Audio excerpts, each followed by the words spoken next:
a scholarship charity case, thinks he belongs at this reunion? Preston Vale laughed as the violent chop of helicopter blades thundered across Ashford's football field, rattling champagne glasses and shaking the tent walls. Guests stumbled outside in confusion, while wind tore napkins across the grass. A sleek black helicopter descended onto the 50-yard line, its spinning rotors whipping Preston's tailored jacket against his chest. Then the cabin door opened. Isaiah Brooks stepped out in a dark suit, calm and unreadable, as the same classmates who once mocked his thrift store clothes stared in stunned silence. Preston forced a grin and walked toward him. Cute entrance. Guess fixing engines finally paid off. He sneered loudly, while his friends laughed behind him. The smell of jet fuel mixed with Preston's expensive cologne as cameras turned toward them. Preston kept humiliating the man he thought was still beneath him, without realizing every eye on that field already belonged to Isaiah Brooks.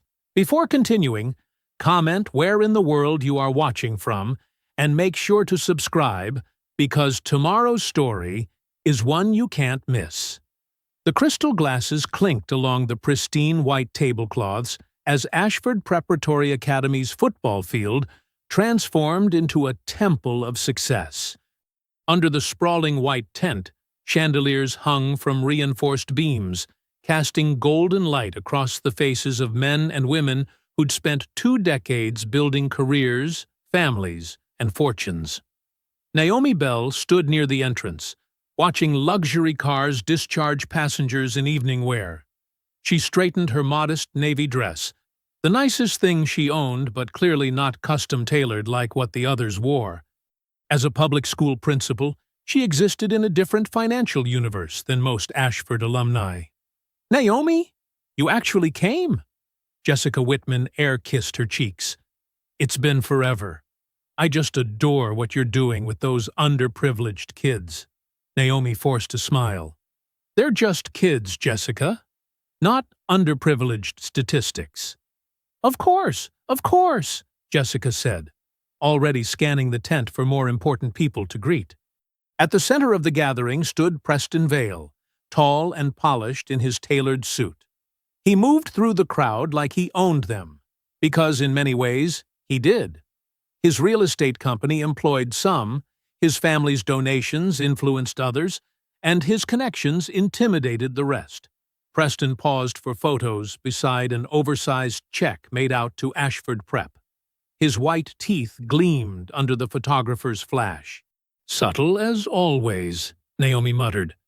She made her way to table 12, her assigned seat. The table was half empty, with place cards marking spots for classmates who had yet to arrive. Her fingers brushed against one card, and she froze. Isaiah Brooks. The chair was empty. Of course it was empty. Saving a seat for the ghost of high school past? Naomi turned to find Preston standing behind her, champagne in hand.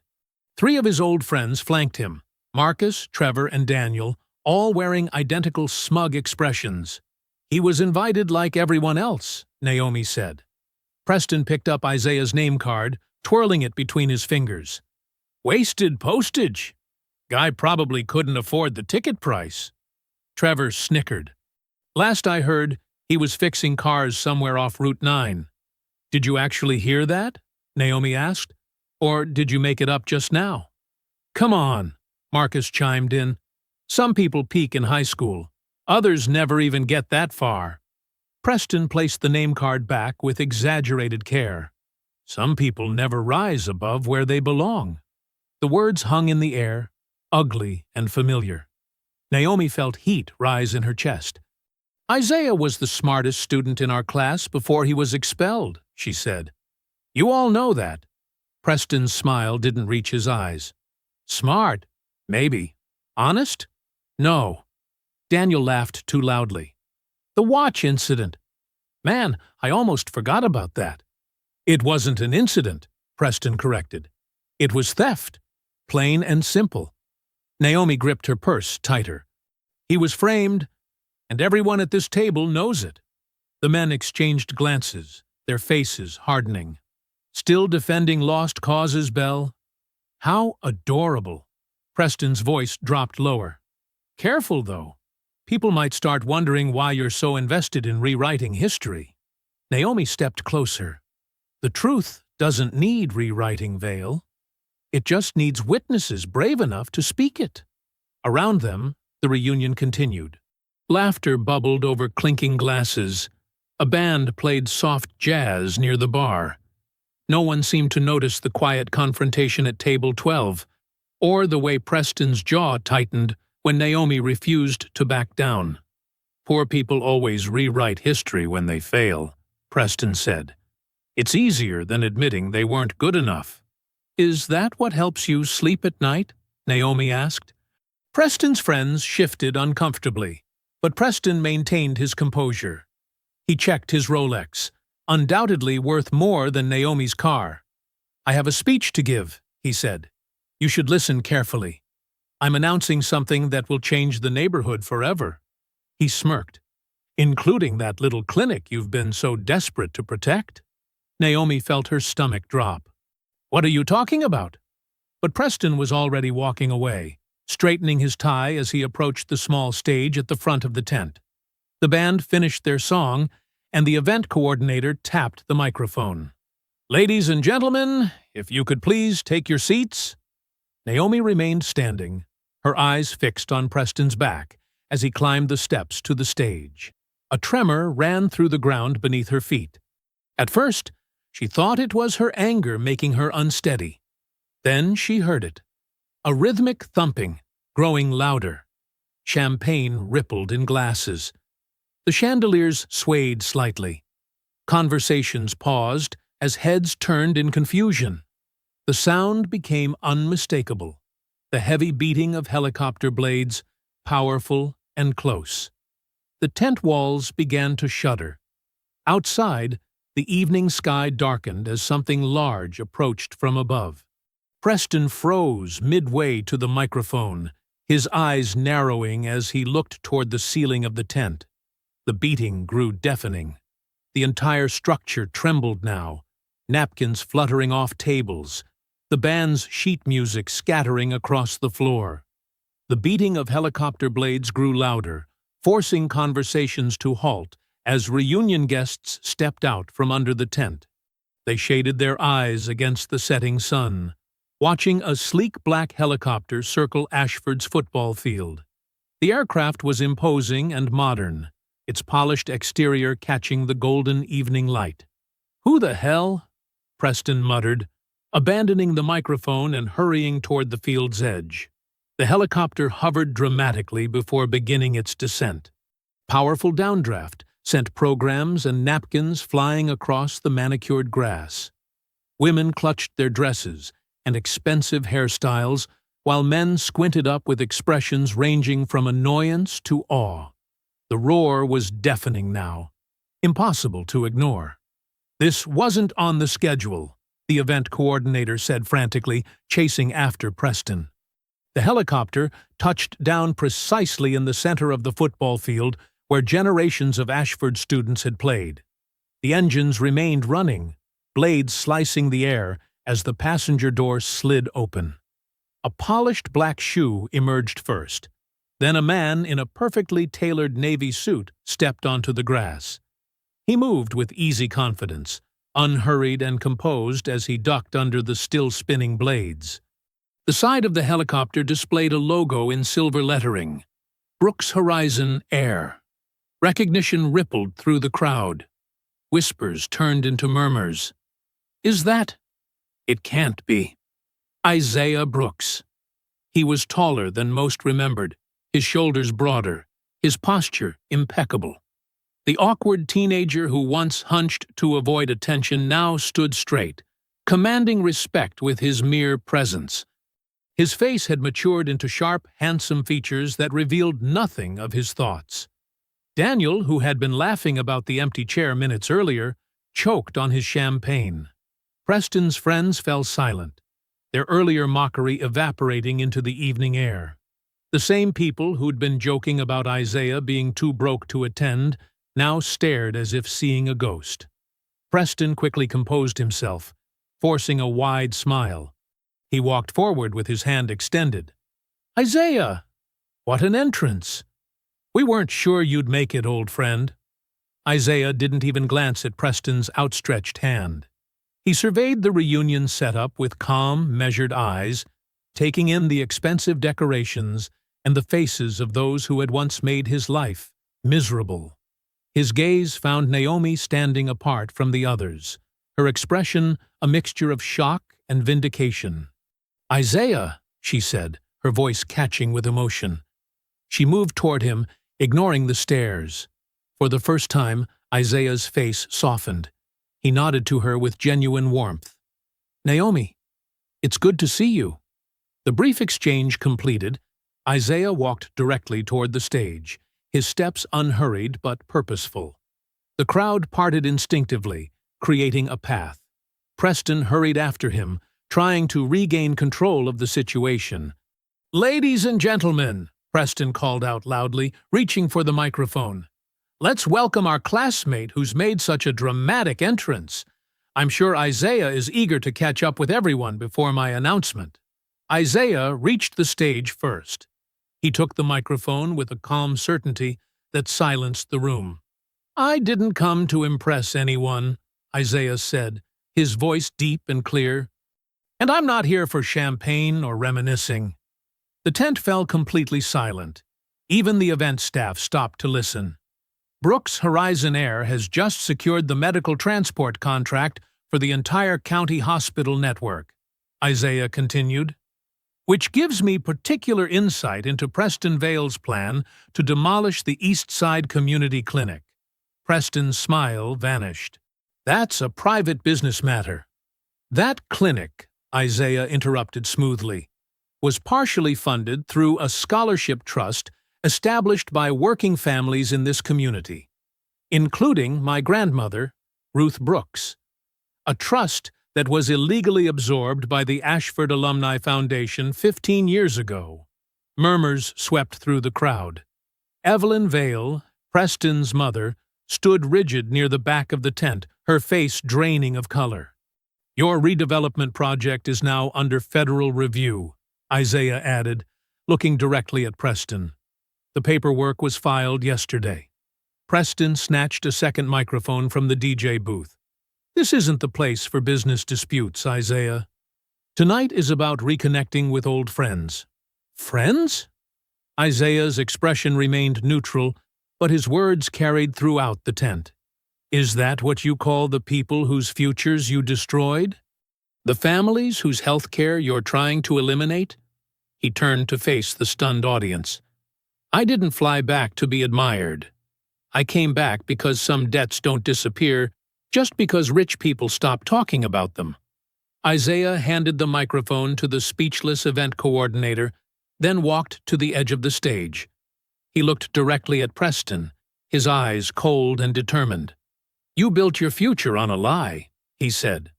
"Tonight, I start taking it apart." The trophy hallway gleamed under soft lighting, decades of Ashford victories displayed in polished glass cases. Isaiah's footsteps echoed against the marble floor as he left the stunned crowd behind in the tent. The faces of past valedictorians and sports champions stared down from framed photographs, almost entirely white faces until the late 1990s. Naomi caught up with him just as he paused before the most recent additions. 20 years, she said, grabbing his arm and pulling him toward an alcove between display cases. "You disappeared for 20 years, and now this dramatic entrance? Why tonight?" Isaiah studied her face. The years had added subtle lines around her eyes, but her gaze remained as direct and honest as when she'd been the only student who spoke up for him. "Timing matters, Naomi," he said quietly. "Preston's about to demolish my grandmother's clinic and launch a political career. I couldn't let either happen. You could have called me. I've been fighting that clinic demolition for months." "And how's that working out for you?" Isaiah asked without malice. Naomi sighed. "Not well. The school board is practically in Preston's pocket now. They treat his family like royalty. They began walking slowly down the hallway, passing team photos from decades past. Isaiah stopped at a display case from their era. Inside was a faded photograph of the debate team. He wasn't in it. "I still remember my first day here," Isaiah said, his voice low. "Worn-out shoes my grandmother polished until they gleamed. Backpack patched with duct tape. The secretary looked at my scholarship letter twice, like she couldn't believe it was real." Naomi nodded. "I remember. Teachers watched me like I might steal the chalk. Students whispered behind my back. Then came the cafeteria incident." They continued walking past more displays: science fair winners, academic decathlon champions, drama productions. Isaiah's gaze hardened as memories flooded back. Preston waited until the lunchroom was full. I had just sat down with my tray when he walked over, jingling coins in his pocket. He smiled at me, that smile that never reached his eyes, and dumped a handful of quarters onto my tray. "Charity drive for the poor kid," he announced. Told everyone I probably needed it more than he did. Isaiah's jaw tightened. 20 kids laughed. Nobody stopped him. "I wasn't there that day," Naomi said, regret in her voice. "I know, but Darren Pike was, following Preston around like an eager puppy. He added his own coins while Preston watched, all to earn his approval." They stopped at a case containing academic awards. Isaiah stared at it without really seeing the trophies. "Grandma Ruth worked nights as a hospital janitor and days doing laundry to keep me here. Every night she'd ask about my homework, never about the bullying. I think she knew, though. She'd say, 'Don't let small people convince you your future is small.'" Naomi touched his arm gently. "She'd be proud of what you've become." She never got to see it. "She died believing her grandson was a thief," Isaiah said, his voice tight with controlled emotion. "That's the part I can't forgive." Across the hallway, Preston stood watching them, his face a mask of barely controlled fury. The helicopter arrival had completely stolen his moment. Worse, Isaiah had publicly challenged his development project, the cornerstone of his political ambitions. The poor scholarship kid had returned as an equal, no, as a threat. Preston's hand tightened around his champagne glass as he observed Isaiah's confident posture. The tailored suit that probably cost more than what Preston had spent on his own. The whispers around the reunion had already started. Everyone wanted to know how Isaiah Brooks had transformed from expelled scholarship student to helicopter-arriving CEO. This wasn't how the night was supposed to go. Isaiah Brooks was supposed to remain a cautionary tale, not return as living proof that Preston's narrative was false. Preston slipped his phone from his pocket and moved to a quiet corner near the old debate trophies. He dialed a number he rarely used but always kept close. When the call connected, he didn't bother with greetings. "He came back," Preston said quietly, watching Isaiah and Naomi continue down the hallway. The reunion's music thumped in the distance as Isaiah and Naomi continued walking through the trophy hallway. The sound of laughter and clinking glasses felt miles away from the weight of the conversation between them. "It wasn't just the lunch tray incident," Isaiah said, stopping at a glass case displaying science fair awards. His reflection stared back at him. The successful man he'd become overlaid on the achievements he'd never been allowed to claim. "Senior year was when Preston really decided to destroy me." Naomi leaned against the wall. "After you beat him in the practice ACT scores." Isaiah nodded. "I scored in the top percentile. Preston's father had paid for 3 different prep courses, and I still scored higher." He traced his finger along the edge of the display case. "That's when things got worse." "The science fair," Naomi said quietly. "Yeah." Isaiah's eyes darkened. "I spent months building that drone from discarded parts I collected from repair shops. Hand-soldered every circuit. Programmed it myself. It was supposed to track air pollution in poor neighborhoods, show how the factory emissions were worse on our side of town. It was brilliant, Naomi said. Everyone knew it would win. The night before judging, I left it in the science lab. Mr. Reynolds said it would be safe there. Isaiah's jaw tightened. The next morning, it was in pieces, smashed beyond repair. Principal Gaines said without evidence they couldn't prove who did it. But we all knew, Naomi said. Preston walked around all day with this smirk on his face. When I was disqualified for having an incomplete project, he actually put his arm around me and said, "Some people just can't finish what they start." They walked further down the hall, past debate team photos and track trophies. Isaiah stopped at a glass case containing a photo of the senior fundraising committee. "Then came the parking lot," he said. "After I defended you, when Preston spread those rumors." Naomi looked down. "You shouldn't have had to stand up for me. He said you only got the scholarship committee position because they needed a diversity pick." Isaiah's voice hardened. "I told him you earned it. That night, him and 2 others cornered me by my car, shoved me against it hard enough to dent the door, said if I didn't know my place, they'd make sure I learned it." They reached the end of the hallway where the current principal's honor roll was displayed. Isaiah stared at it for a long moment. "Then the watch disappeared," he said quietly. "Sterling silver Rolex. Belonged to a board member who took it off during his speech at the senior scholarship fundraiser."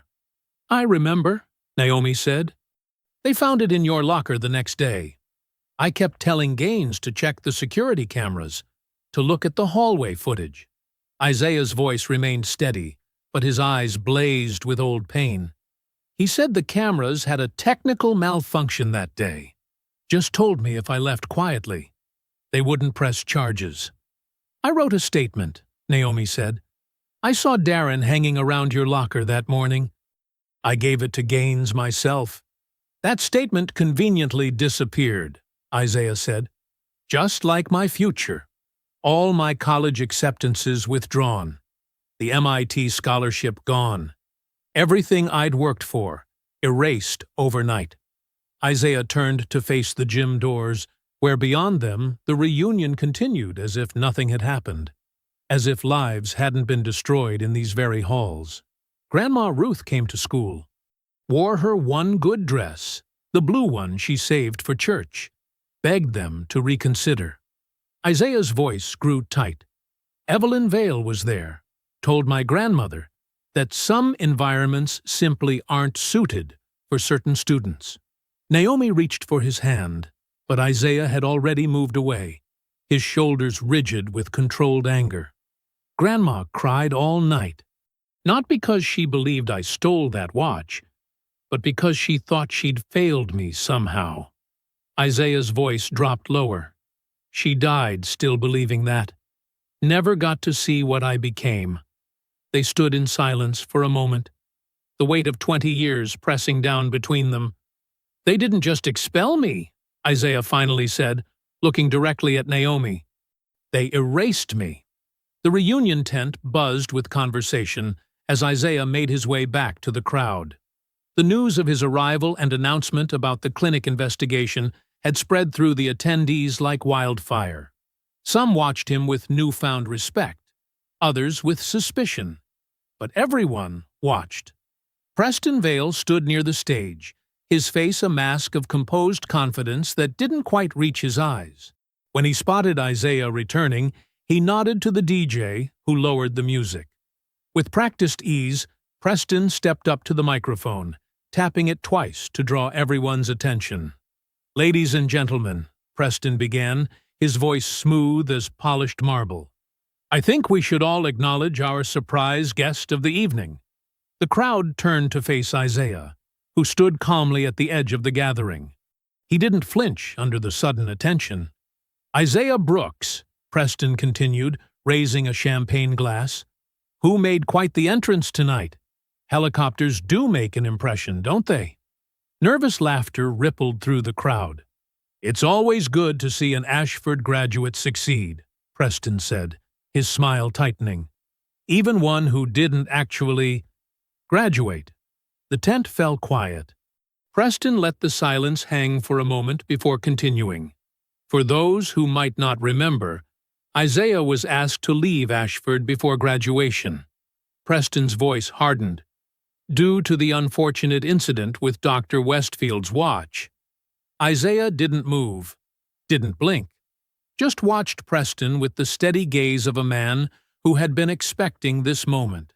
But tonight isn't about old disciplinary issues, Preston continued. It's about celebrating where we've all ended up. Some of us building communities, he gestured to himself, and others flying overhead.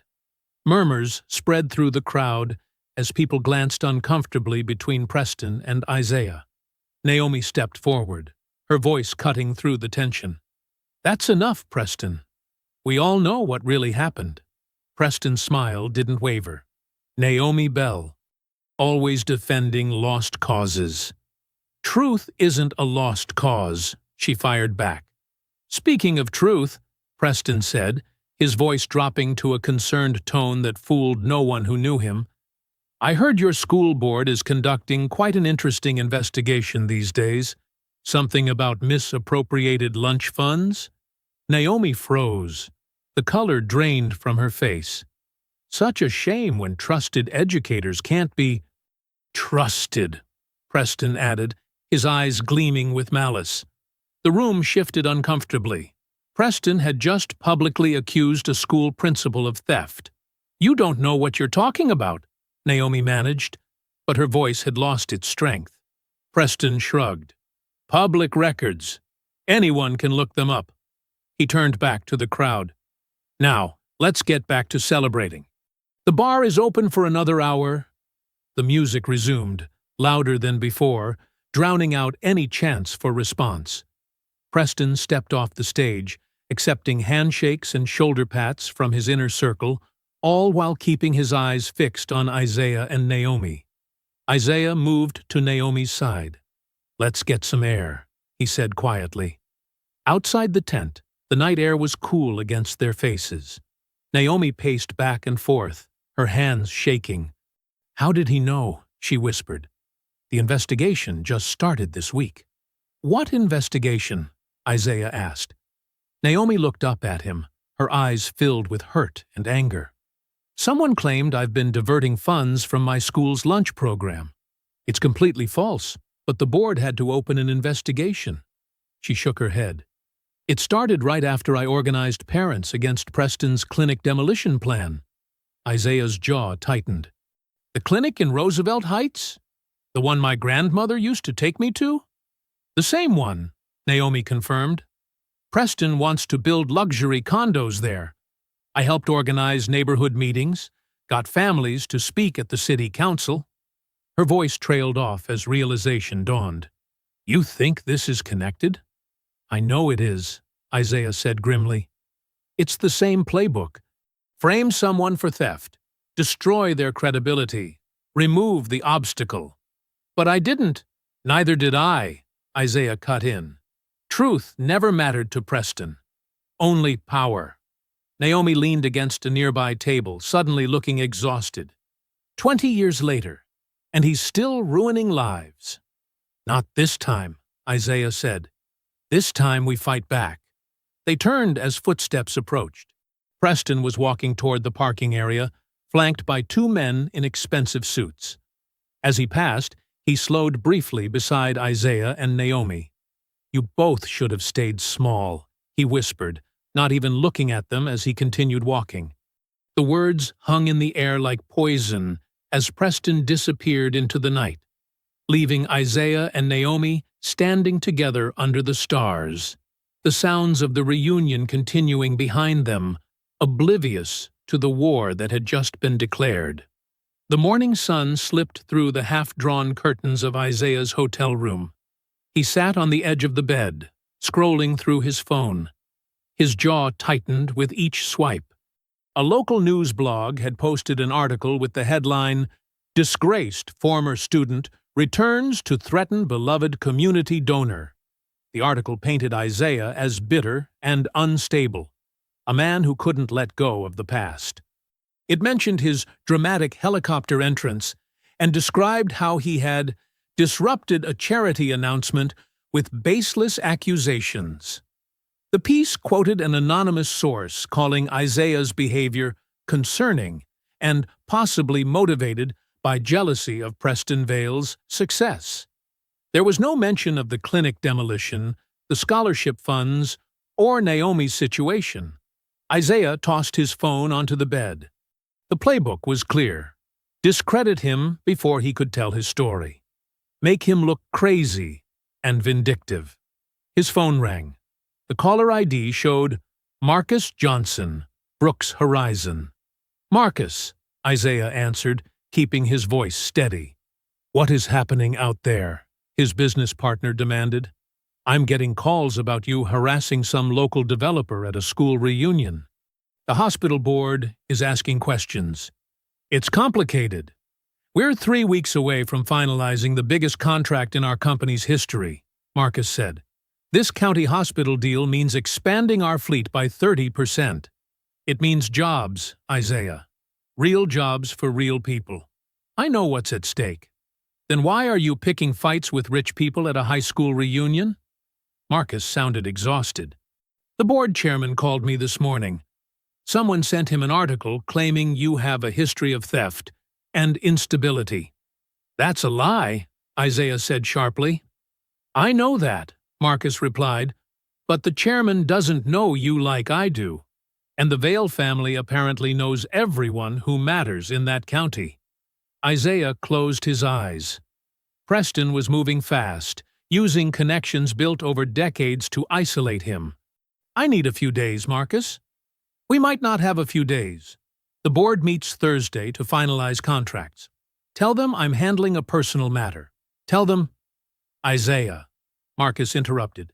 Is this worth risking everything we built? 300 employees depend on us. Patients depend on us. The question hung in the air. Isaiah looked at the photo on his nightstand, the one he'd brought from home. Grandma Ruth standing proud in her Sunday best, one hand on young Isaiah's shoulder. Yes, he finally said. It's worth it. I'll call you tonight. He ended the call and dressed quickly. 20 minutes later, he pulled into a parking spot in front of Ashford Diner, a small breakfast place 2 blocks from the school. Through the window, he could see Naomi already seated in a corner booth, papers spread across the table. The bell above the door jingled as he entered. A few older patrons looked up, then quickly away. The whispers started immediately. Morning, he said, sliding into the booth across from Naomi. You've seen the article, she said. It wasn't a question. Isaiah nodded. Preston works fast. It's worse at school, Naomi said, pushing a folder toward him. These are the accusations against me. Official school board documents, but somehow they've already leaked to parents. Isaiah opened the folder. The language jumped out at him immediately. Misplaced funds, character concerns, quiet resignation recommended to avoid further embarrassment. Sound familiar? Naomi asked. Almost word for word, Isaiah confirmed, flipping through the pages. Same phrases they used against me 20 years ago. Look at the dates, Naomi pointed to a form. This investigation started exactly 3 days after I organized the first parent meeting against the clinic demolition. Isaiah nodded slowly. Preston might be the face, but this precision, this is Evelyn Vale's work. She's always been the real power. The clinic eviction hearing is in 10 days, Naomi said. Once that property is cleared for demolition, families lose access to the only affordable health care in the neighborhood. The same clinic my grandmother helped fund, Isaiah added, the one I used to go to for asthma treatments. We need to find proof, Naomi said, gathering her papers. Concrete evidence linking the Vales to both your expulsion and what's happening now. Something the public can't ignore. Preston's already turning public opinion against us, Isaiah observed. These people have been believing his family's version of events for decades. Then we change that, Naomi replied firmly. I refuse to be erased like you were. Isaiah's phone buzzed with a text message. He glanced down, then stared at the screen in surprise. What is it? Naomi asked. Principal Gaines, Isaiah said, showing her the message. Need to speak with you privately. Some things I should have said years ago. Meet at the fishing pier, 3 p.m. Come alone. Naomi's eyes widened. Harold Gaines? The man who expelled you?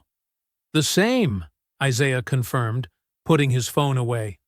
Looks like someone else is finally ready to talk about the past. The waitress approached their table with coffee, eyeing them with thinly veiled curiosity. The whispers around them continued, following them like shadows in the morning light. The small bungalow sat at the end of a quiet street, its yellow paint faded and peeling. Isaiah parked his rental car at the curb, studying the modest home where Principal Harold Gaines had retired after leaving Ashford Prep. You ready for this? Naomi asked, unbuckling her seatbelt. Been ready for 20 years, Isaiah replied. They walked up the cracked concrete path. Isaiah knocked firmly on the front door. Footsteps shuffled inside, followed by the sound of several locks turning. The door opened to reveal Harold Gaines. Once an imposing figure who commanded Ashford's halls with confidence, he now stood hunched and thin, his face lined with age. His eyes widened at the sight of them. Isaiah Brooks, he said, voice barely above a whisper. And Naomi Bell, please, come inside. The living room was cluttered with books and old photographs. A portable oxygen tank sat beside an armchair. Gaines lowered himself carefully, gesturing for them to sit on the worn sofa. Thank you for coming, Gaines said, his hands trembling slightly. I've thought about you often, Isaiah. More than you'd believe. 20 years of thinking, Isaiah said evenly. But not one phone call. Not one letter. Gaines looked down at his hands. I was a coward. Yes, Isaiah agreed without mercy. You were. Naomi leaned forward. We need to know what happened. The real story. Gaines took a labored breath. Evelyn Vale, she didn't just suggest I expel you, Isaiah. She demanded it. When I hesitated, she reminded me that Vale family donations funded my position. He paused, reaching for a glass of water. The watch was planted. I knew it then. I know it now. And you did nothing, Isaiah said. I told myself it was one student versus the future of the school, Gaines replied, not meeting Isaiah's eyes. A terrible calculation that I've regretted every day since. What about my statement? Naomi asked. I saw Darren Pike near the lockers that day. Gaines nodded slowly. Evelyn made sure it disappeared. Your mother worked in the office then. Evelyn threatened her job if the statement wasn't removed from the file? Isaiah stood up suddenly, pacing the small room. I lost everything. My college acceptances, my future. My grandmother worked herself to exhaustion for nothing. Not nothing, Gaines said quietly. Look at what you've become despite them. I didn't come here for comfort, Isaiah said sharply. I need evidence. The Vales are doing it again. To Naomi, to the clinic, to anyone who stands in their way. Gaines hesitated, fear flickering across his face. I don't have much time left. Heart's failing. But there are things I should have said years ago. So say them now, Isaiah demanded. The old principal seemed to shrink further into his chair. The expulsion files. The originals. Before digital records, we kept everything on paper. When I retired, those old files were moved to Ashford's basement archives. Before Evelyn took over the Alumni Foundation? Naomi asked. Gaines nodded. She's been systematically clearing out anything that might damage the Vale name. But the basement is vast. Decades of records. She might have missed something. What else? Isaiah pressed. Preston isn't working alone, Gaines said, his voice dropping. Evelyn has spent decades protecting their family reputation. When money can't solve a problem, she finds other ways. He coughed painfully. Your grandmother, Ruth. Remarkable woman. Isaiah tensed. What about her? She came to me after your expulsion.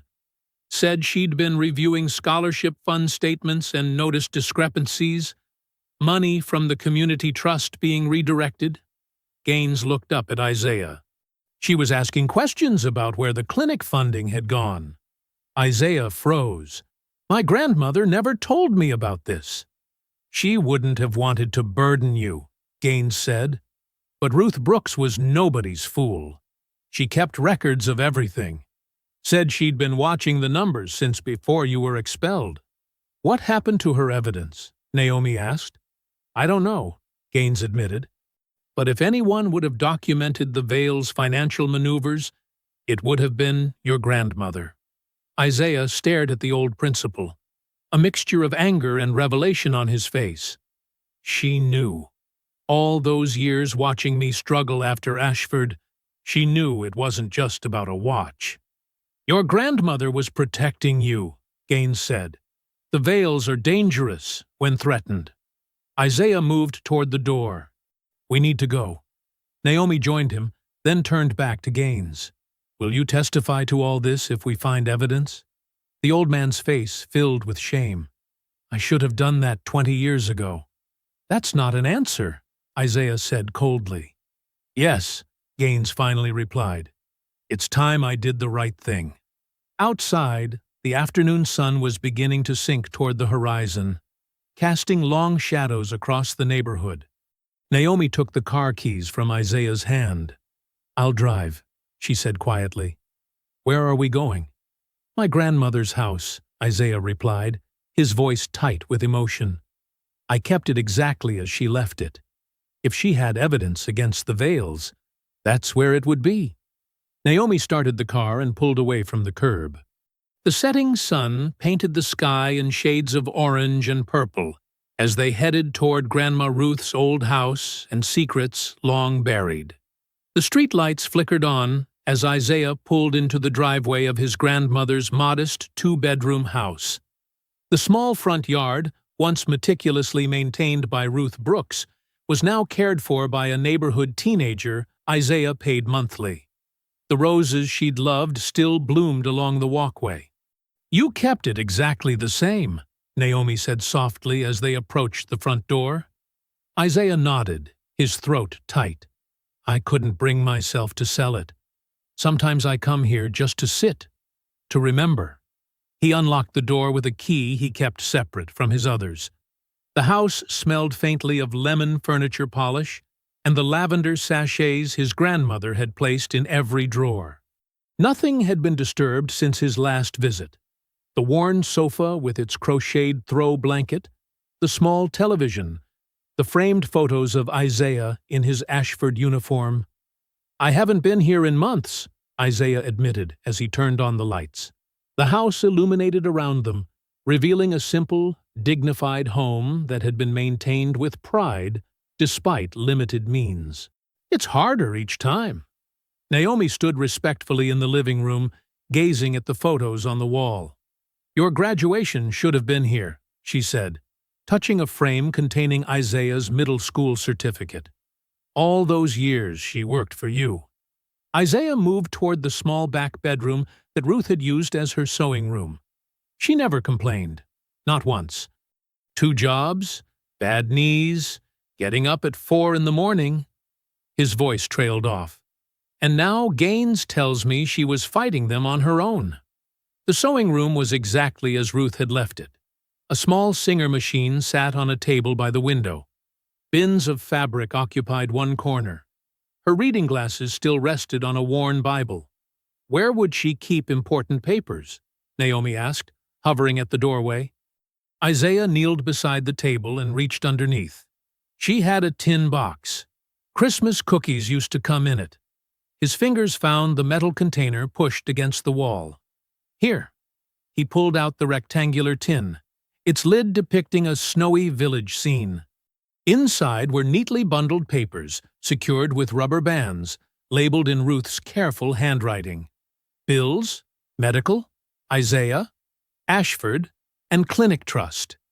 Isaiah's hands trembled slightly as he lifted the last bundle. "Look at this," he said, spreading the papers on the sewing table. Receipt after receipt. She kept track of every dollar she donated to the clinic fund and the scholarship trust. Naomi leaned closer. "These go back years before your expulsion." Isaiah nodded, sorting through the yellowed papers. Notes from community meetings. Letters to the foundation. He paused at a document with official Ashford letterhead. "This is a fund transfer authorization, signed by Evelyn Vale herself."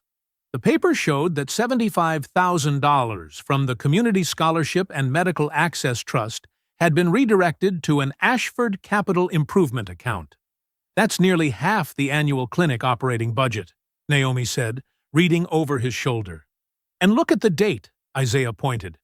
3 weeks before I found the watch in my locker. Beneath the receipts lay a notebook filled with Ruth's handwriting.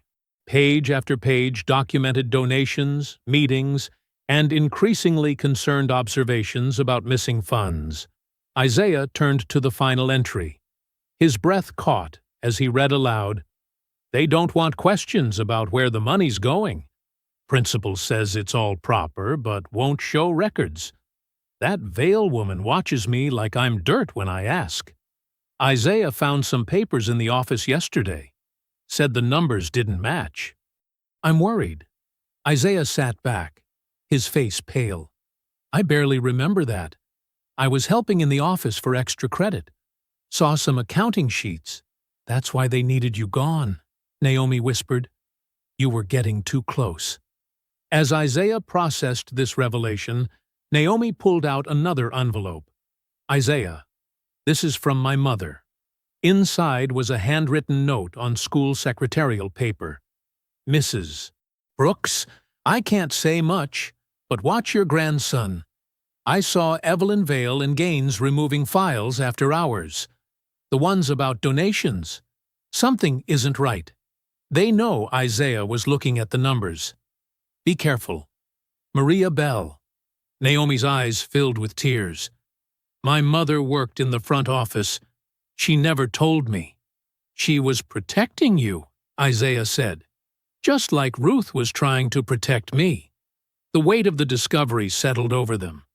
The watch had been a convenient excuse. Isaiah had been expelled because Ruth was asking uncomfortable questions, and he had accidentally seen financial records that revealed the Vales' scheme.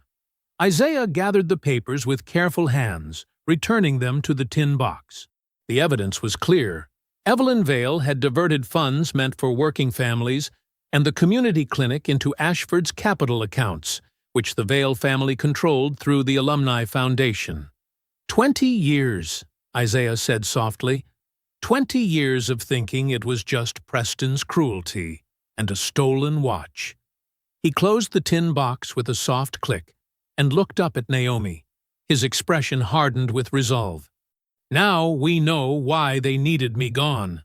The Ashford auditorium buzzed with nervous energy as board members took their seats behind a long table on the raised stage. Morning light streamed through tall windows, illuminating the packed rows where parents, reporters, alumni, and community members sat shoulder to shoulder. Isaiah and Naomi stood near the side entrance, reviewing their notes one last time. "You ready?" Naomi asked. Isaiah nodded, adjusting his tie. "As ready as I'll ever be." At the front row, Preston Vale sat beside his mother, both dressed impeccably. Preston whispered something in Evelyn's ear, and she gave a tight, controlled nod. The board chairman tapped his microphone. "This emergency meeting will now come to order. We've added an unscheduled presentation regarding the community clinic redevelopment project." Isaiah and Naomi walked down the center aisle. Every eye in the room followed them. Ms. Bell and Mr. Brooks have requested time to present information they believe is relevant to the board's previous approval of the Vale development proposal. Naomi spoke first, her voice steady despite her nerves. "Board members, community residents, thank you for hearing us today. Many of you know me as the principal at Westside Public, but I'm here as someone who grew up depending on the Ruth Brooks Community Clinic. She gestured toward elderly attendees sitting near the back. Those people back there? Mr. Washington takes his heart medication there because he can't afford private insurance. Mrs. Rodriguez brings her grandson for weekly asthma treatments. The clinic serves over 400 families who have nowhere else to go. Murmurs spread through the crowd. Several people nodded in agreement. Naomi continued, "We now have evidence that the clinic was partially funded through a trust established by working families, a trust that was illegally absorbed by the Ashford Alumni Foundation 20 years ago." Isaiah stepped forward, opening a folder of documents. These receipts show Evelyn Vale personally authorized the transfer of $75,000 from the Community Scholarship and Medical Access Trust into Ashford capital accounts controlled by the Vale family. He passed copies to board members while Naomi displayed enlarged versions on the projection screen. My grandmother, Ruth Brooks, discovered these irregularities just before I was expelled from Ashford under false accusations. These are her original notes, documenting her concerns. Preston shifted uncomfortably in his seat. A reporter near the front scribbled furiously in her notebook. "The timing is not coincidental," Isaiah continued. 3 weeks after my grandmother started asking questions about missing funds, I was framed for theft and expelled. An older board member leaned forward, examining the receipts with a frown. "These signatures appear authentic." Isaiah handed out copies of Maria Bell's letter. "This note from a former Ashford secretary warns my grandmother that school administrators were removing financial files after hours." The crowd's mood shifted palpably. Whispers grew louder. A woman in the back stood up. "I've taken my kids to that clinic for 12 years. Who gave anyone the right to steal our money?" Several people applauded. A board member with gray hair and glasses cleared her throat. "In light of this information, I move that we temporarily suspend approval of the demolition permit until we can verify these documents." "I second," another board member quickly added. Preston's face tightened with anger. For the first time since Isaiah had returned, he looked genuinely rattled. The board chairman nodded. "All in favor?" 6 hands rose immediately. The chairman looked uncomfortable but joined them. A small cheer erupted from clinic supporters in the audience. Naomi squeezed Isaiah's arm, a flash of hope crossing her face. Then Evelyn Vale stood, her elegant navy suit and pearl necklace projecting authority and calm. The room fell silent. "While this emotional display is certainly touching," she began, her voice measured and cool, "these documents are incomplete, taken out of context, and potentially altered." She approached the board table, placing a folder before each member. "The full financial records, which these amateur investigators conveniently omit, show that the fund transfer was a board-approved consolidation of underperforming accounts." Evelyn produced a signed statement with Ashford's official seal. Principal Gaines himself has confirmed the legality of these transactions. This statement, signed yesterday, verifies that all fund movements were properly authorized. Isaiah spotted Gaines in the back of the room, hunched in his seat, eyes fixed on the floor. The fear on his face was unmistakable. "Furthermore," Evelyn continued, "these accusations appear to be part of a vindictive campaign by a former student who was rightfully expelled for theft." Preston rose now, buttoning his jacket as he approached the microphone. "Board members, I've respected this process, but I must inform you that Brooks Horizon Air is currently under ethics review regarding their county hospital contract." A collective gasp swept through the room. An anonymous complaint has been filed with the Hospital Network Board, citing improper influence and contractual irregularities. Preston continued, his confidence returning. "Perhaps Mr. Brooks should focus on his own business practices before attacking others." The air seemed to leave the room. Isaiah felt the crowd's support crumbling as doubt crept across their faces. The reporters who moments ago appeared sympathetic now looked at him with skepticism. The board chairman cleared his throat. In light of these competing claims, perhaps we should table this matter until the documents can be properly authenticated. But the demolition, Naomi began.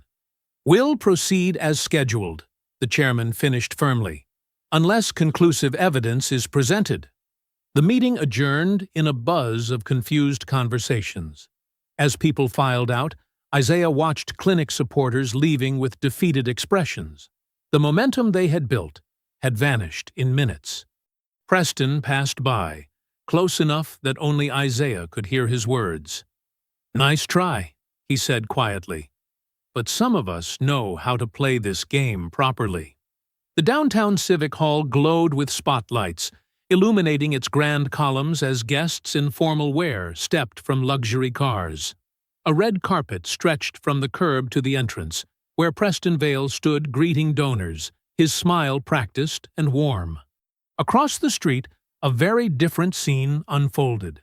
Naomi Bell stood with about 30 people, mostly parents from her school and elderly patients from the clinic. They held handmade signs with messages like, "Save our clinic," and "Children before profit." Their quiet dignity contrasted sharply with the opulence of Preston's gala. "Remember, keep it peaceful," Naomi reminded everyone. "We're here to be seen, not arrested."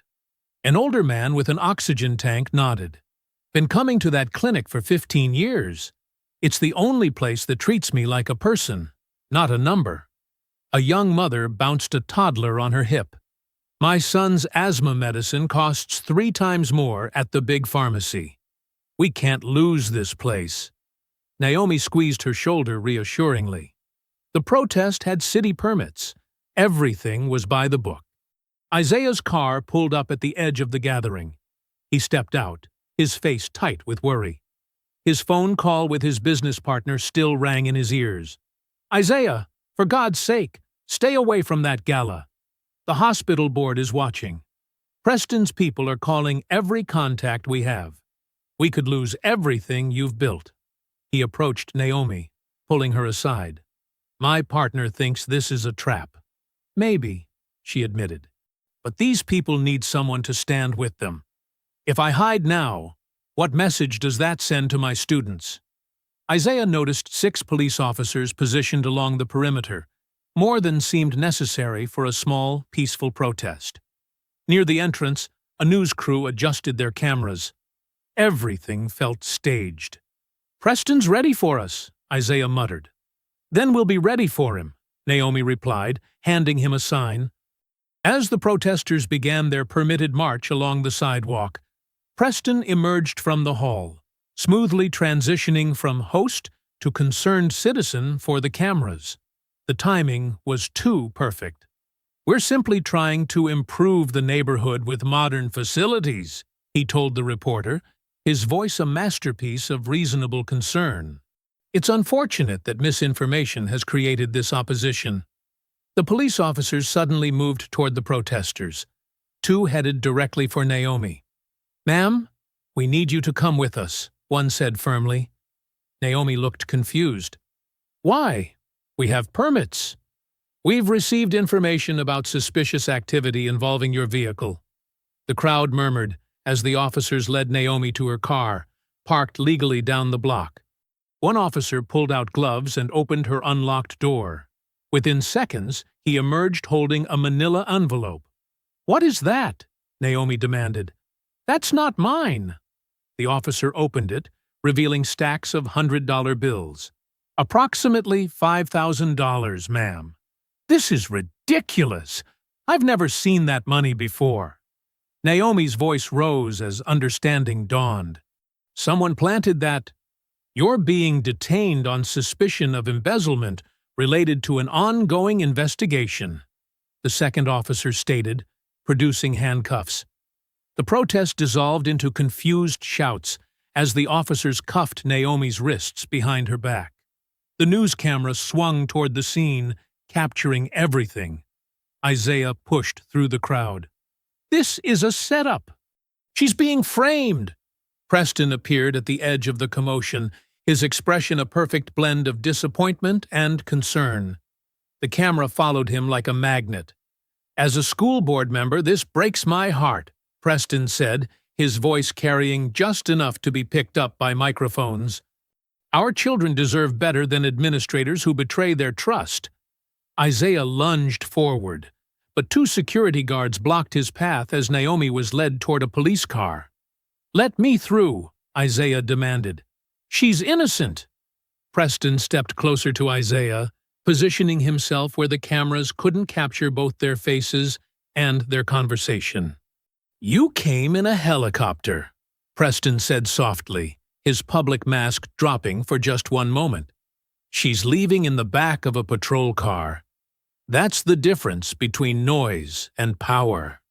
Something snapped inside Isaiah.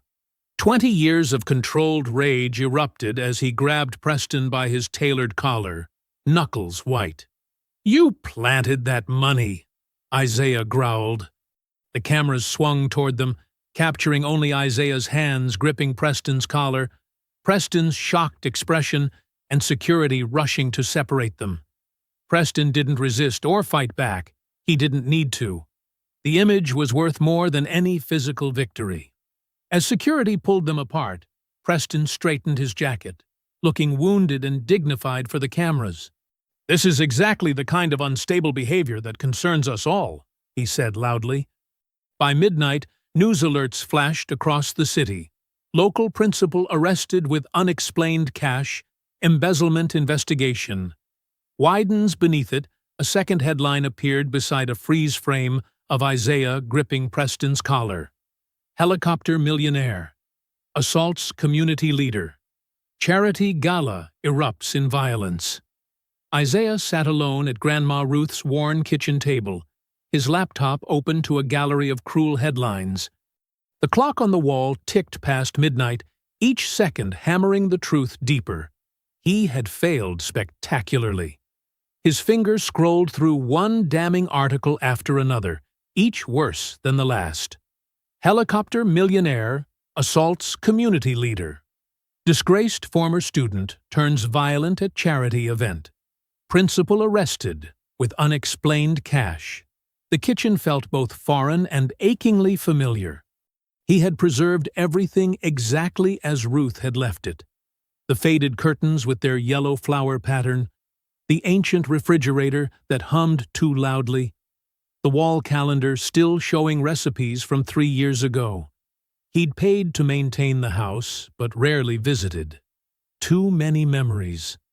Too much pain. Isaiah closed his eyes, feeling the weight of 20 years of carefully constructed dignity crumbling around him. Preston had won again.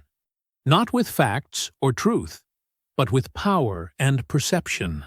His phone buzzed with another message from his business partner. "Board emergency meeting tomorrow, 8 a.m. Hospital network asking questions. Call me ASAP." He hadn't just put himself at risk. Hundreds of employees depended on Brooks Horizon Air. Pilots, mechanics, dispatchers, medical staff. All of them would suffer if the company lost its contracts because Isaiah couldn't let go of old wounds. And Naomi, God, Naomi was in even worse shape.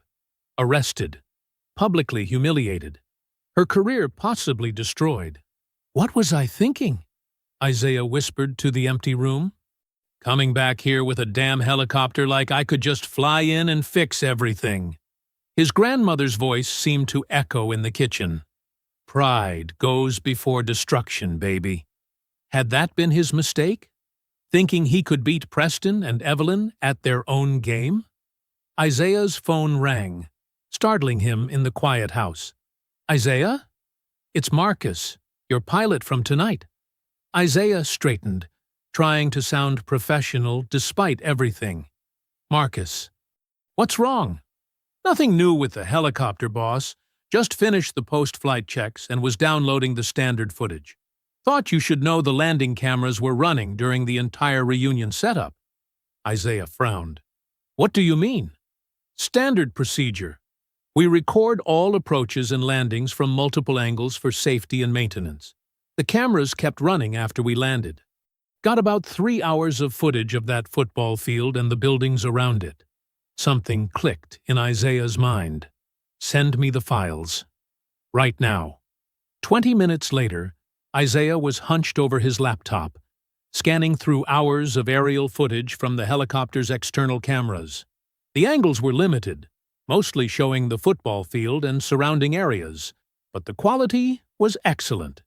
He was about to give up when he noticed movement near an old maintenance shed behind the main building. Isaiah zoomed in and slowed the playback. The figure was unmistakable. Darren Pike, Preston's old sidekick, now working in facilities at Ashford. But what caught Isaiah's attention was the cardboard box in Darren's arms. He was clearly taking something from the maintenance shed and looking nervously over his shoulder as he hurried away. "Son of a bitch," Isaiah whispered.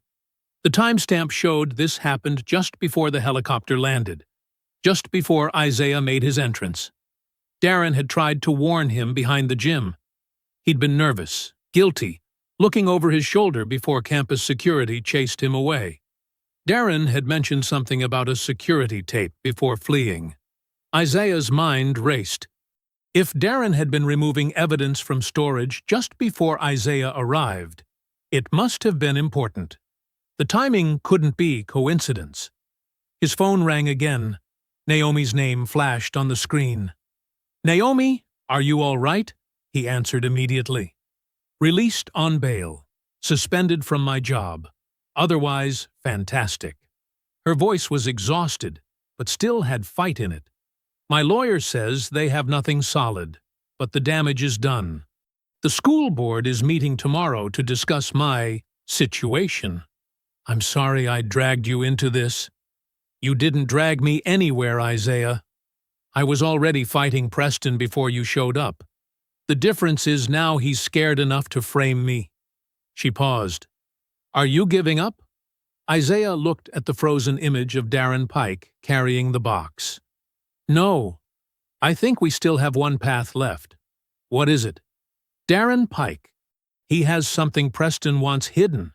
Something worth threatening him over." "The old security tapes?" Naomi asked. "The ones that would have shown Preston planting that watch?" "Maybe more than that," Isaiah said, closing his laptop. "I need to find him tonight, before Preston does." "Be careful. Preston's not playing games anymore." Isaiah grabbed his keys and headed for the door. "Neither am I." The night air was cool as Isaiah drove through the sleeping town. An old memory surfaced. Darren once mentioned living at the Bluebird Motel when his parents kicked him out senior year. It was the cheapest place in town, the kind of establishment that didn't ask questions if you paid in cash. Isaiah turned onto the highway, heading for the cluster of faded neon signs at the edge of town. Somewhere in that run-down motel, Darren Pike was hiding with a box that might finally expose the truth. The Bluebird Motel looked worse than Isaiah remembered. Faded paint peeled from the doors, and the neon vacancy sign flickered weakly in the pre-dawn darkness. The parking lot held only 3 vehicles: a rusted pickup truck, a sedan with out-of-state plates, and a familiar maintenance van from Ashford Prep. Isaiah parked his rental car at the far end of the lot. Room 14 had a light on behind tightly drawn curtains. He approached cautiously, listening at the door before knocking softly. "Darren? It's Isaiah Brooks." Movement inside, the sound of glass clinking. Then silence. "I know you're in there. I'm not here to hurt you. I just want to talk." The lock clicked, and the door opened just enough to show Darren's bloodshot eyes and disheveled hair. The sharp smell of whiskey wafted out. "How'd you find me?" Darren's voice was slurred. "Lucky guess. Can I come in?" Darren hesitated, then opened the door wider. The motel room was a disaster. Clothes strewn across the unmade bed, fast food wrappers scattered on the table, and a half-empty bottle of cheap whiskey on the nightstand. A duffel bag lay open on the floor, partially packed. "Going somewhere?" Isaiah asked. Darren slumped onto the edge of the bed. I can't stay here. He'll find me. Preston? Darren nodded, reaching for the whiskey. Isaiah gently moved it out of reach. I think you've had enough. Tell me what happened, Darren. What was in that box you took from the maintenance shed? Darren's eyes widened. How do you know about that? My helicopter has cameras. I saw you. Crap. Darren ran shaky hands through his hair. It was just old records. Stuff Evelyn wanted destroyed. What kind of records? Security tapes, files, from when we were seniors. Darren looked up with watery eyes. From when you got kicked out. Isaiah pulled a chair from the small desk and sat facing Darren. Tell me everything. Start with the watch. Darren's shoulders slumped in defeat. Preston took it during the fundraiser. Had me distract the hallway monitor while he put it in your locker. He laughed bitterly. Called it a prank at first. Said we were just teaching you a lesson. A lesson for what? For thinking you belonged there. For being smarter than him. For defending that Bell girl when Preston spread rumors about her. Darren stared at his hands. It was supposed to get you suspended, maybe. But then Evelyn got involved. Isaiah leaned forward. What did Evelyn do? She made it worse. Much worse. She talked to Gaines. Made sure you were gone for good. Darren looked up. Your grandma was asking questions about money. The scholarship fund or something. Evelyn couldn't have that. And the security tape. Darren stood shakily and went to his duffel bag. From an inside pocket, he pulled out an old VHS tape and a small flash drive. The tape shows Preston putting the watch in your locker. Shows me helping him. He held up the flash drive. This has bank statements. Money going from one of Preston's nonprofits to the guy who found cash in Naomi's car. Same guy helped set up the fake evidence against you back then. Isaiah stared at the items. Why did you keep these? I'm tired, man. Darren's voice cracked. Tired of being Preston's dog. Doing his dirty work. Watching him hurt people. He looked up, eyes glistening. You know what he said when I asked for a recommendation letter? That I should be grateful he lets me empty his trash. 20 years of loyalty. And that's what I'm worth to him. Isaiah reached for the tape and drive, but Darren pulled back. Wait, what about me? Preston will destroy me if he finds out. He's been destroying you for 20 years, Darren. You just didn't notice. I need protection. A deal or something. Isaiah stood, his patience wearing thin. You want a deal? After what you did to me? To Naomi? I was just a kid when we framed you. And I didn't know about Naomi until it was too late. And those were just kids at the clinic who won't get their asthma medication when Preston tears it down. Just old people who'll lose their only health care. Isaiah's voice hardened. Your cowardice has ruined enough lives, Darren. Including your own. Darren flinched as if he'd been struck. For a long moment, the room was silent, except for the hum of the ancient air conditioner. Finally, Darren held out the tape and flash drive. Take them. Do what you have to do. Isaiah accepted them carefully. I'll tell the truth. All of it. Including that you finally did the right thing. Fat lot of good that'll do me now, Darren muttered. It's a start. Isaiah headed for the door, then paused. Get some sleep, Darren. Sober up. Then decide who you want to be for the next 20 years. Outside, the first hint of sunrise colored the eastern sky. Isaiah took out his phone and dialed Naomi. We have him, he said when she answered. The tape, the payments, everything. The morning sunlight tried to pierce through Naomi's tightly drawn curtains, creating thin ribbons of gold across her living room carpet. Isaiah sat forward on the edge of her couch, eyes locked on the laptop screen. Naomi stood behind him, one hand gripping the back of the couch. Principal Gaines occupied an armchair to the side, his weathered face ashen and his hands trembling slightly in his lap. It's taking forever to load, Naomi whispered, watching the progress bar of the converter software slowly inch forward as it processed the VHS tape. Isaiah nodded. Old technology, but worth the wait. The tape had required a special converter box Naomi had borrowed from her school's media department. The ancient VHS format was nearly obsolete, but that had worked in their favor. No one at Ashford had bothered to properly check or destroy such outdated evidence. "What if it's damaged?" Gaines asked, his voice thin with worry. "Those tapes deteriorate over time." "Then we'll use what we have," Isaiah replied firmly. "The receipts, your testimony, Darren's confession."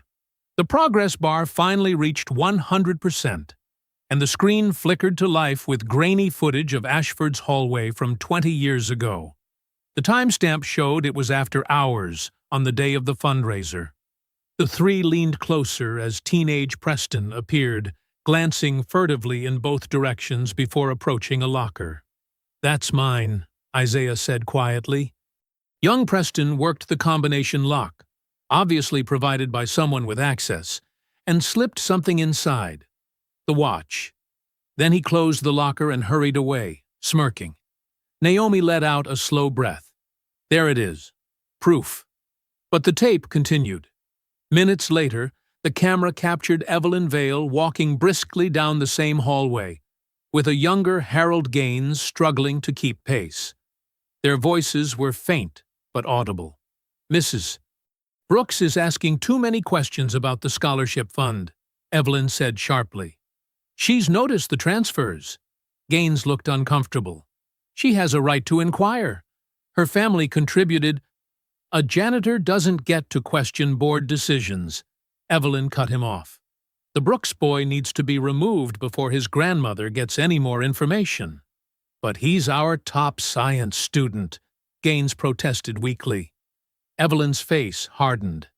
"The watch incident is perfect timing. Use it. Or I'll remind the board how your contract renewal comes up next month." Present-day Gaines made a choked sound, covering his mouth with one hand. "It wasn't just bullying," Isaiah said, his voice deathly quiet. "They targeted me because Grandma Ruth was asking questions about the money." Naomi squeezed his shoulder. "Your grandmother figured it out, and they were afraid." Isaiah paused the footage and turned to Gaines. "You knew. You knew I was innocent, and you still expelled me." Gaines couldn't meet his eyes. "I was weak, afraid. Evelyn controlled the board, and I had bills, a mortgage." His voice trailed off. "And Naomi's statement?" Isaiah pressed. "Evelyn took it from my office, said it would disappear permanently if I didn't cooperate." Tears welled in Gaines's eyes. "I've lived with this shame for 20 years. Naomi set her jaw. "Then it's time to end it. We need your confession, Harold. On record." Gaines nodded slowly. "Yes, it's time." Isaiah took out his phone and set it to record. Gaines spoke steadily, documenting everything: how Isaiah was framed, how Naomi's witness statement was buried, how the scholarship and clinic funds were raided by the Vale family under the guise of capital improvements. He admitted his own complicity through silence and fear. When he finished, Isaiah stopped the recording. "Thank you." Naomi connected Darren's flash drive to her laptop. Files opened showing a complex web of transactions, money moving from Preston's foundation through shell accounts, eventually reaching the security guard who had found the envelope in Naomi's car. "Same pattern," she said. "Different decade, same trick." Isaiah nodded grimly. "Let's prepare the evidence packets." They worked methodically, creating digital copies and organizing printed materials for the state attorney general, the hospital board that controlled Isaiah's contracts, and trusted reporters at 3 different news outlets. "Send everything now," Isaiah instructed, "before they can intercept it." Naomi typed rapidly, attaching files and pressing send multiple times. "Done!" Isaiah's phone buzzed. He glanced at the screen, and his expression hardened. "What is it?" Naomi asked. "Preston's Vale Scholarship Ceremony starts in 2 hours at Ashford. Isaiah said, standing up. He's making his big announcement about the clinic demolition and his political future. Perfect timing, Naomi replied, a fierce determination in her eyes. They'll all be there. The board, the donors, the press. The perfect audience, Isaiah agreed, gathering his jacket. For the truth, the Ashford Auditorium gleamed under bright lights. Red and gold banners, the school colors, hung from polished rafters. Alumni, donors, school board members, and local reporters filled the seats, their faces expectant. Television cameras stood ready at the back of the room, prepared to capture Preston Vale's big moment. On stage, Preston looked flawless in a tailored navy suit. His smile was practiced, confident. Beside him, Evelyn Vale sat regally in a cream-colored outfit, her posture perfect, her expression composed. A large check-sized poster with "The Vale Opportunity Scholarship" printed across it stood on an easel nearby. Preston leaned into the microphone, his voice filling the room. When I think about what makes Ashford special, I think about merit. He paused, scanning the audience. Merit is what separates those who succeed from those who make excuses. Merit is what built this institution. Merit is what will shape our future. Polite applause rippled through the crowd. Today, I'm proud to announce the Vale Opportunity Scholarship, which will reward students who demonstrate true Ashford character. And as part of our community revitalization project, we'll be breaking ground next week on a new development to replace the outdated clinic on Maple Street. The double doors at the back of the auditorium swung open. Heads turned. Isaiah Brooks walked in, his steps measured and deliberate. Naomi Bell followed, along with Principal Gaines, who trembled slightly. Behind them came several elderly patients from the clinic, including a man with an oxygen tank and a grandmother holding her asthmatic grandson's hand. Preston's smile tightened. "Security," he called, gesturing to the uniformed men near the stage. Two guards moved toward the group, but Isaiah raised his voice. "Before anyone acts, you should know that every person in this room has already received the evidence." A buzz of confusion spread through the audience. People reached for their phones, checking messages. "What is he talking about?" someone asked. Preston's face darkened. "This is a private event. You're trespassing." "Not according to your former sidekick," Isaiah replied calmly. Evelyn rose from her chair, her composure slipping. "This is absurd. Preston, continue your announcement." Isaiah looked toward the tech booth at the back of the auditorium and nodded. The large projection screens on either side of the stage flickered to life. Grainy security footage appeared. The timestamp showed a date 20 years earlier. Young Preston Vale, thinner but unmistakable, slipped toward a row of lockers. He looked around furtively, then opened one, Isaiah's, and placed something inside. Gasps erupted throughout the audience. "That's—" Preston started, but his words died as everyone clearly saw him planting the watch. "Turn that off immediately," Evelyn commanded. But the footage continued. Now it showed Evelyn herself in the hallway with a younger Principal Gaines, her finger jabbing at his chest, her words distinct despite the poor audio. "That scholarship boy and his grandmother are asking too many questions about the fund transfers. Handle it, or I'll remind the board how your contract renewal comes up next month." The audience erupted in shocked murmurs. Preston grabbed the microphone. "This is ancient history. A stupid teenage prank blown out of proportion. A prank that destroyed my future," Isaiah said, his voice carrying throughout the now silent room. "A prank that covered up theft from working families who donated to the clinic you now want to demolish." Principal Gaines stepped forward, his thin frame shaking. He took a deep breath. "I need to speak." The room fell silent. 20 years ago, Gaines said, his voice surprisingly strong, "I helped the Vale family frame an innocent student. I buried evidence. I ignored witness statements. I participated in expelling Isaiah Brooks to protect the misuse of scholarship funds. He looked directly at Preston. I've lived with this shame for 2 decades. Cameras flashed. Reporters began furiously taking notes. Naomi stepped forward, holding up a folder. And the cash supposedly found in my car yesterday? We have the financial trail showing it came from Preston's shell nonprofit. The same pattern of framing people who get in his way. Preston's face contorted with rage. He lunged toward Naomi, grabbing for the folder. "Give me that!" he screamed. 2 security guards, looking uncertain about whom they should be restraining, grabbed Preston's arms as he continued to struggle and shout. Cameras captured every second of his meltdown. "You're nothing!" Preston shouted at Isaiah. "You were nothing then. You're nothing now." Isaiah remained perfectly still, his dignity intact. "No, Preston. I'm the truth you couldn't bury." Evelyn tried to reach her son, but reporters surrounded her, shouting questions about the scholarship funds and cover-up. "No comment," she repeated, her composed mask crumbling. "This is all a misunderstanding." The doors opened again. Police officers entered the auditorium, their expressions serious as they moved toward the stage, where Preston continued to struggle against the security guards holding him back. The camera flashes were blinding as officers led Preston Vale down the steps of Ashford Preparatory Academy in handcuffs.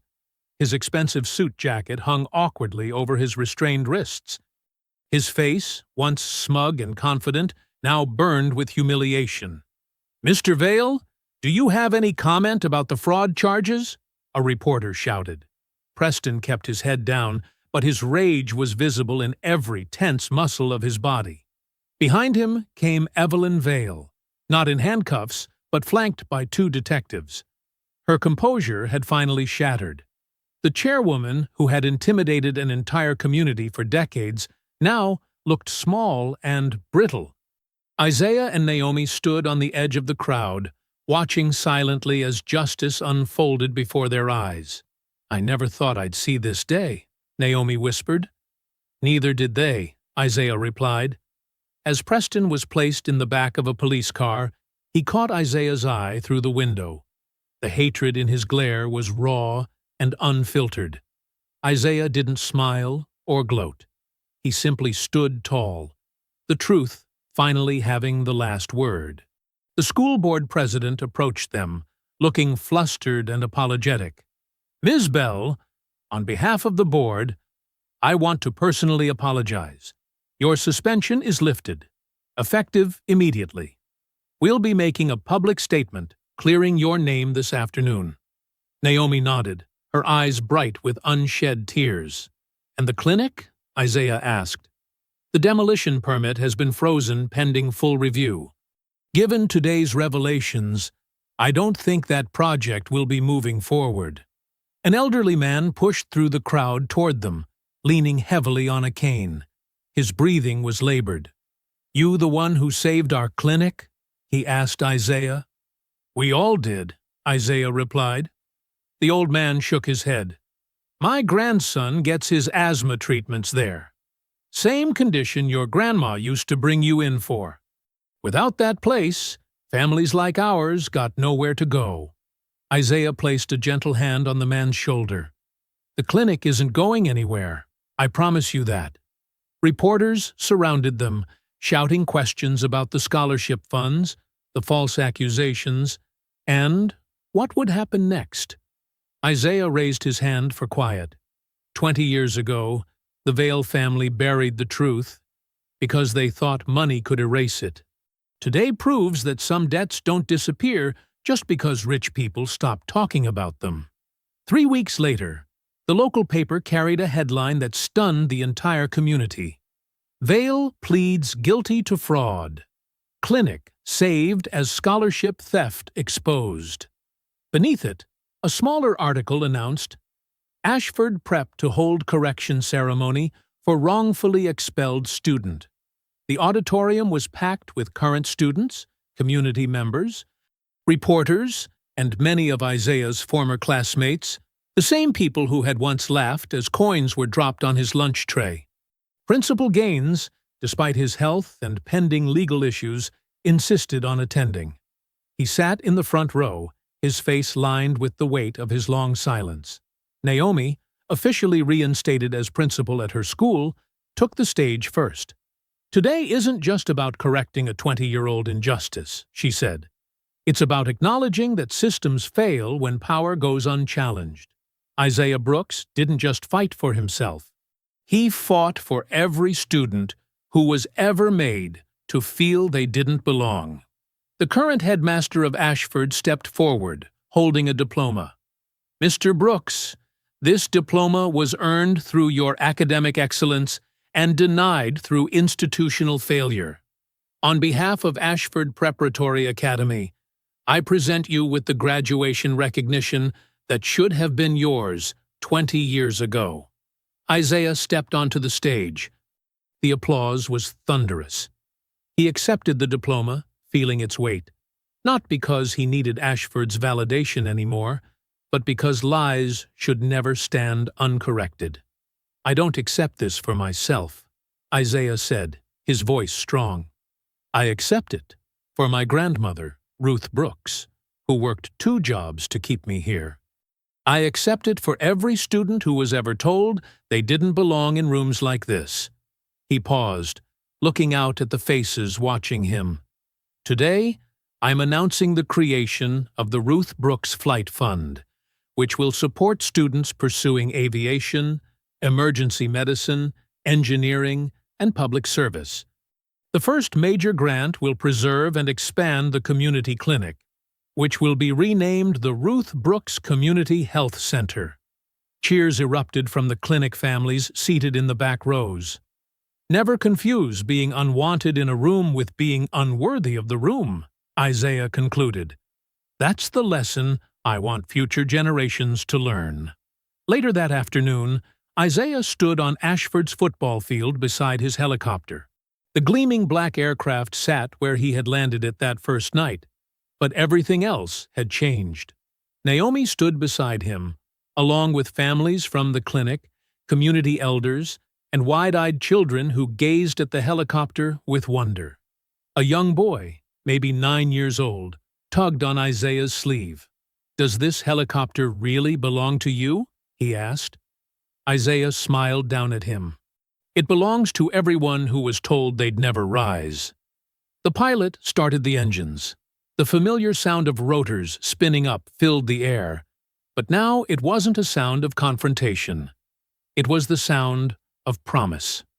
As the helicopter lifted into the clear blue sky, the children cheered, and the elders nodded in quiet satisfaction. Naomi slipped her hand into Isaiah's. "Ruth would be so proud," she said. Isaiah watched the helicopter climb higher, knowing that some victories weren't measured by revenge, but by who you lifted up along the way. If you enjoyed the story, leave a like to support my channel, and subscribe so that you do not miss out on the next one. On the screen, I have picked 2 special stories just for you. Have a wonderful day.